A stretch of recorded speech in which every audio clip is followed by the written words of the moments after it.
yeah, welcome back again to Sicilizi Talk, and right here with me is Okal. Give it up for the one and only Okal. So Okal, can you like do a little introduction of yourself?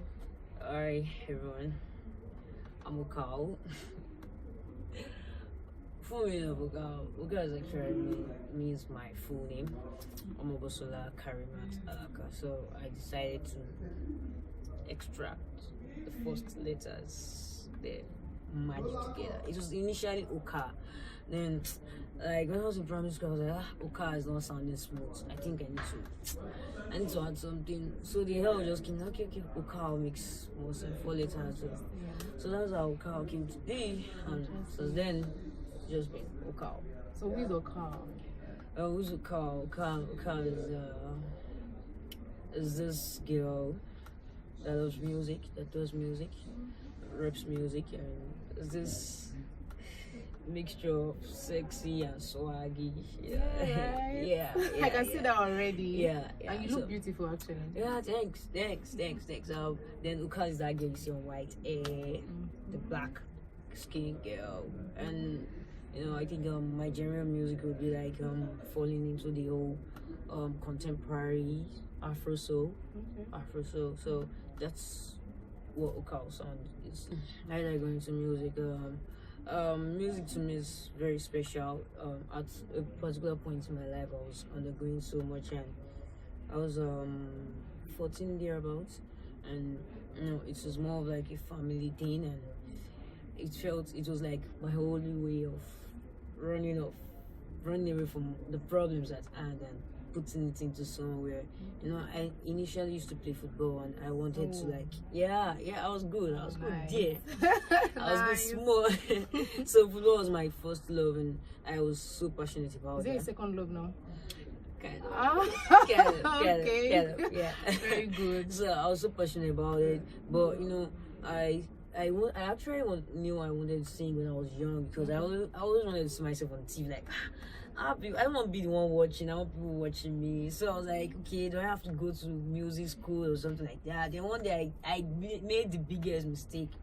Mommy, how does it go? I think I was studying music, and she was like, okay, music, what's this one? Okay, I was in school, Joe. And from there, I just killed that, and till I was 14, and I was like, okay, I think I want to do this.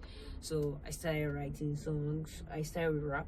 I used to rap on the likes of Eminem, the way it came into phase. Then at some point, I was like, I don't think I'm a rapper. I think I should enter another phase. So I decided to branch into soul.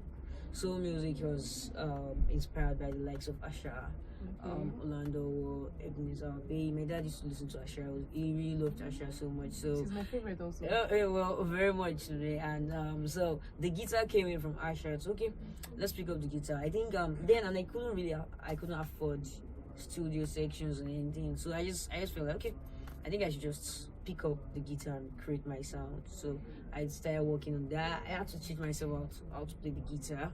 I saved up to get one. So you taught yourself how to play the guitar? Yeah, with the aid of internet. Then at some point, I had to start looking for one church. I was going from one church to the other. I'm a Muslim, so it's crazy for me. I was going from one church to the other to get one choir master that would just put me through extra. And then I finally ran into one that helped me like 2 times or 3 times. And from there, I was practically good. So that's music. That's how I got it. That's very nice actually. Yeah. So do you have any parental support? Your mom, your dad, your siblings? Do they support your music career? Well, right now everybody's on board. That's good news. Good news. But way back, no, it was not like that though. Right. Africans, They wanted actually. to kill me. Mom, she wanted to kill me. She made sure she says the guitar so many times. In fact, at some point I was just frustrated. I was writing my WAEC, Neko. She says the guitar for like 6 months straight. I couldn't even set my eyes on it, and I had to start borrowing. Then later when I got into uni, it was more of like, don't go to this show, don't go to that show. Then I schooled in Benin, Uniben. Okay. So it was quite difficult managing school with music. but I knew I couldn't afford to just keep music somewhere because time was going, and in the Nigerian industry you have to be like in it already before you finish school. So I couldn't really afford that. So I was traveling Lagos to Benin back to back. Like I was always on the road. I started getting the sound, and I was on radio on hair like right here in Salsa right now. Like Okal is well known, and she has a brand over there. I hear about Okal. I'm like, oh, yeah. I think my 4 years over there was resourceful and fruitful rather, and I'm glad I didn't really give up on that. And eventually, right now, Mom is on board, everybody's on board. I have my brothers managing me, and they are the bouncers I don't have to pay. Yeah, wow, that's exactly. So nice actually. Yeah, just very nice. Good news, man. I don't have to pay them, so it's more money. You've released how many songs now? Let me think. Well, it depends. I have singles that are my original ones. Then I have refixes. Yeah. Well, I call them refixes. I think I knew your sound through your covers. Yeah. I listened to your covers. I'm like, who's this lady? Your Kiss Daniel. I think you yeah, I was like, wow, who is this lady? Like, I need to meet this person. Yeah, exactly. So I call them refixes because I don't do covers because I feel they are way more than covers. To me, I try to borrow out of the person's sound and create something in my own version. So it's not as if I'm just taking the song and just doing whatever I want to do with it. I'm trying to like make people see that same song from another perspective. Okay, what if it was a girl that did it? So I called it female refix. I started with Pana. Pana was actually accidental. I was just in the studio with my producer and I was like, okay, let's do something. Then I heard it and I loved it. I loved it. Really. Thanks. Okay, so your latest song, Cost a Tang. Yeah. What inspired that tang? What was that tang? Because for me, when I saw the title, I'm like, Cost a Thing. Then I saw that's what thing. I'm like, what is the inspiration behind that title?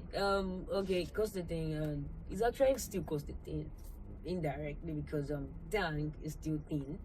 Is actually slang for thin.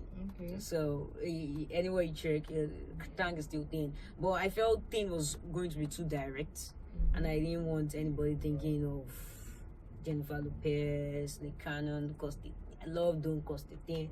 So I decided to put tang instead. And I think it has actually helped the song so far. Like everybody's asking me, what's the meaning of tang? Which one is tang again? I'm like, oh, when I saw it, so I was like, it's thin, it is cost a thin, but it's just tang. So indirectly still thin. Okay, so guys, we'll be right back. She's going to do a freestyle of Cost a Tang.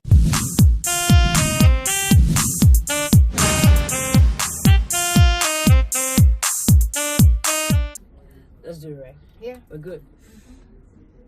Do you want me to do a beat for you? Okay, just to do. Well, okay now, let's go. Mi ò ṣàkórara o, yeah, mi ò ṣògèrara. I'm a simple girl with a simple life, no stress. Tó bá fẹ́ fẹ́ mi, tí múra dání o, yeah.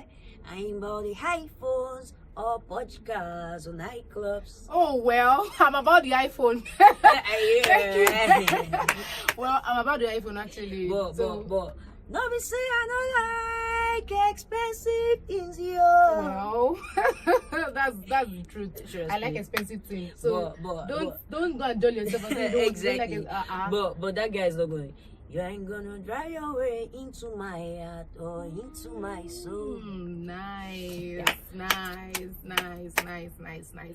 So I want to ask a question. You know, in the music industry, it's like a general concept that it's really hard for female to grow, upcoming, to grow, especially because it's like it's a men word kind of. It's not a men's word, because it's really dominated by men. Yeah, we get so the vibe. What are the challenges you faced? Maybe going for shows. What are the things you faced, and how have you been able to overcome those challenges? Well, I think first of all, it comes down to being consistent and persistent. And, you know, I was rejected so many times. Saying rejected right now, I was like, they didn't say no. But rejection is where you have 5 male artists and you are the female artist, and they would rather take the 5 guys. And they will even look at a girl like, I beg, she never corny. Like they are asking themselves like, Can she do it? She can't do it. Girls don't survive this industry. And secondly, it was more of like the old slave mama thing. Immediately they are not entering the industry with one slave mama, sexy, sassy look. Everybody thinks you really don't know what you're doing. So, but I decided to use that to my advantage, and I was opposing the customary line every girl will take, like, okay, I'm sexy, no. I came in with my brand. Okay, no, Okal is not the sexy girl. She's swag, dominance of swag, and the combination of sexy and the energy is there. So I decided to borrow out of Tiwa Savage, Yemelade, and Simi simplicity right now. It doesn't have to take much for you to see Okal. When you see Okal, Okal is not read by the makeup, so no. It's more of like our personality, my personality. So I think majorly any girl should just try to like base on a personality, be consistent. Then thirdly, it's gonna take a while. Even for the guys, it takes them a while. But you just have to stay in their face, stay on their face, and just do your thing. They're going to accept you. No, trust me, one way or the other, eventually, they're going to accept you. Inspiration in the industry, any artist that inspires you, I'm not saying I'm talking about both locally and internationally. I think it comes from different perspective. Over the years, my sounds originated from the contemporary indigenous thing. I decided to drill myself so much into the sound, like Asha, the likes of Beautiful Nubia. I tried borrowing so much from that. Then I think the physicality of things right now in the industry, I respect where we female artists are taking things, and I'm so happy a lot of them are laying foundation for likes of me that I'm just coming in. You have Tiwa breaking ground, Melody breaking ground, Simi doing the thing. Like, female artists are now going independent in Nigeria, man. So it shows there's a bright future ahead, and a big shout out to every one of them that have had to drop one sweat or the other for likes of us. And wherever they leave it, or wherever they are right now, I'm ready. I'm one of the people in the next generation that's ready to straight to the next level. Nice. I like that energy.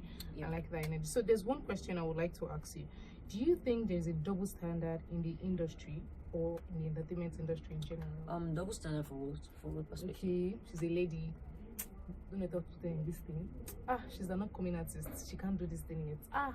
This lady is this lady is that. Okay. That one. See, that's actually what defines any industry. Or because she doesn't have followers on Instagram, or she doesn't have this, fan base. I think that defines any industry. It's not even in Nigeria alone, but just that it's just more rampant over here. Like over here you need to be known before you get paid at events. You even need to be known before they want to let you climb their stage, and they are not the ones sponsoring your transport fare. They don't pay for anything, and you will still beg, you wait for hours. So I think it's everywhere, but just that in Nigeria over here we've allowed so many things distract us from the real talent.